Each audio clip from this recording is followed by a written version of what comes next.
Wakil Bupati Muara Enim Ahmad Usmarwi Kafar resmi dilantik pada Rabu 25 Januari 2023. Setelah menunggu sekian lama, akhirnya Ahmad Usmarwi Kafar menerima surat keputusan pengangkatan sebagai Wabub Muara Enim.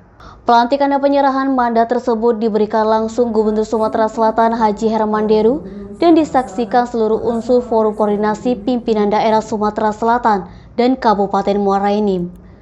Selain itu, tampak juga PJ Muara Enim sebelumnya, Kurniawan didampingi sang istri, menyaksikan pelantikan yang berlangsung hikmat tersebut. Sementara Ahmad Usmarwi Kafar usai pelantikan mengucapkan terima kasih dan bersyukur atas pelantikan dirinya. Hingga dilantik oleh Gubernur Sumsel, pelantikan Ahmad Usmarwi harus menempuh perjalanan panjang. Beberapa kali terjadi penolakan oleh sekelompok massa demo ke Gubernur Sumsel untuk tidak melantik Ahmad Usmarwi Kafar sebagai Wakil Bupati Muara Enim. Kemudian, pelantikan yang sudah dijadwalkan mendadak batal ditunda dengan beberapa alasan. Akhirnya Ahmad Usmarwi resmi menjabat sebagai Wakil Bupati Muara Enim.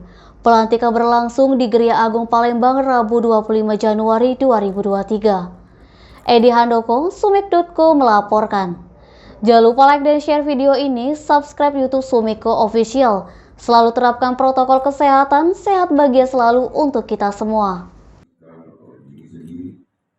Dan oleh semua yang hadir sekarang